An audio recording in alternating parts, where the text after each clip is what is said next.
Hi, students. I just wanted to say a little bit more about M. Butterfly and the end of the play.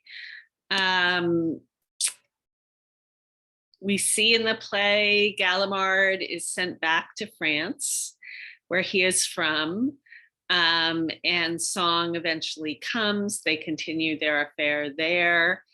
Um, Song continues to spy and get confidential information from Gallimard, and then eventually the truth comes out. Um, and it's very interesting to see how Gallimard uh, reacts. In short, he can't let go of this image he had of Song as the perfect woman. He says, "This is the ultimate cruelty, isn't it? That I can talk and talk to anyone listening. It's only air. Why can't anyone understand that in China I once loved and was loved by, very simply, the perfect woman?" Um, and um, in interactions with Song, he doesn't want her to change.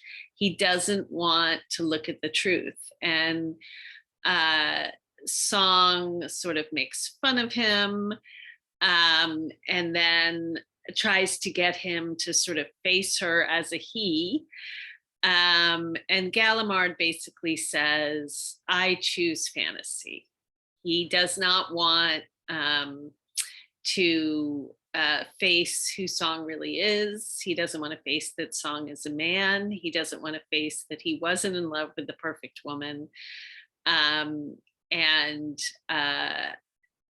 as you know, at the end of the play, he kills himself, which parallels the way the opera Madame Butterfly ends. Though in the opera, it's Cho Chu Sa, the Japanese woman who kills herself over the Western man.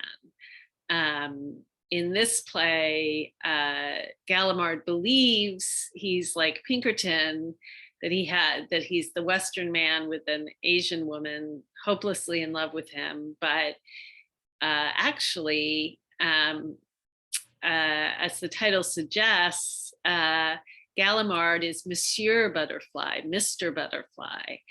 And he is pining away, maybe not so much for Song, but for this image of a woman, of this perfect Oriental woman that he imagines. And when that image, when he has all the information in front of him that that image is not reality, he very clearly states, "I don't want to look at it," to the point where he kills himself to avoid looking at it.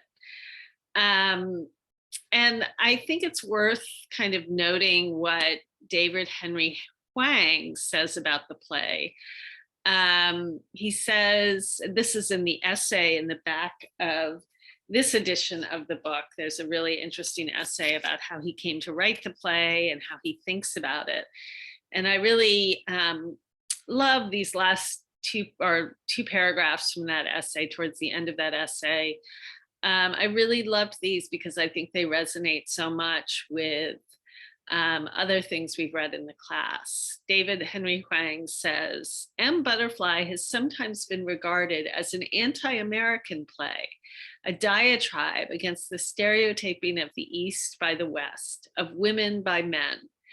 Quite to the contrary, I consider it a plea to all sides to cut through our respective layers of cultural and sexual misperception, to deal with one another truthfully for our mutual good, from the common and equal ground we share as human beings.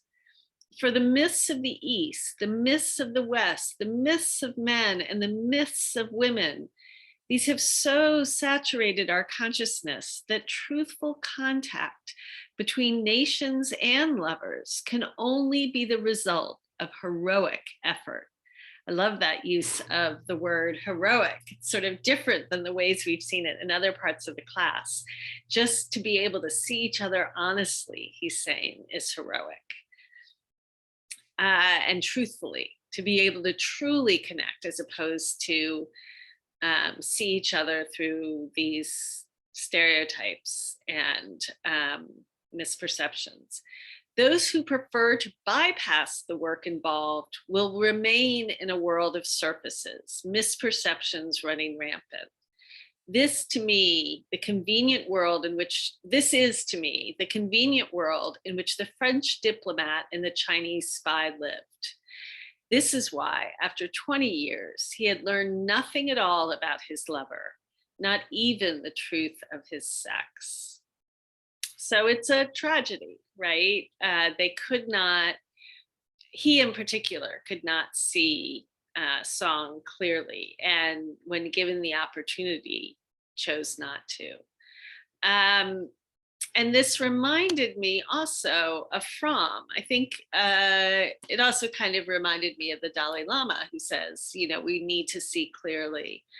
But at the end of The Art of Loving, you may remember, Fromm says that one of the things necessary for loving truly is objectivity.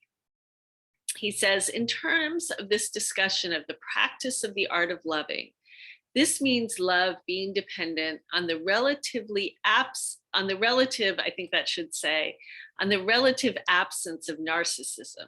It requires the development of humility, objectivity, and reason. One's whole life must be devoted to this aim. Humility and objectivity are indivisible, just as love is. I cannot be truly objective about my family if I cannot be objective about the stranger, and vice versa.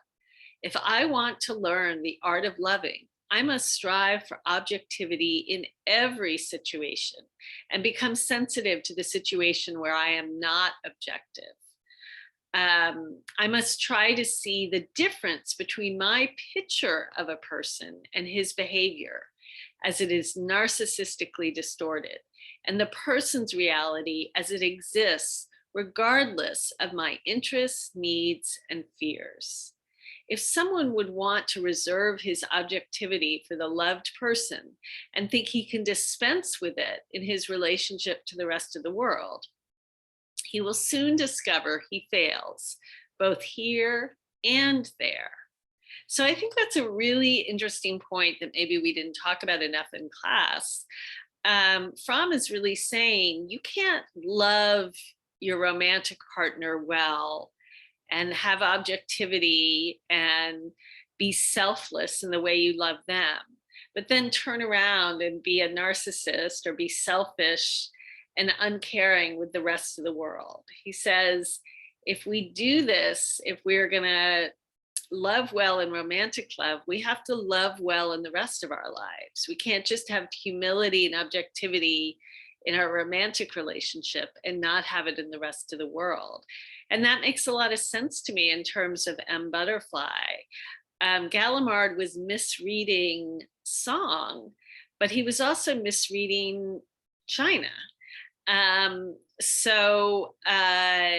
You know, and Song exploited his misperceptions, his lack of objectivity. He was so in love with this idea of this perfect Oriental woman, and he needed that ideal so badly that he couldn't be objective, and so he couldn't truly connect. So those are just some thoughts about the end of the play. Let me know if you have any questions about your optional last Think on Your Feet essay. And that's it. All right, take care.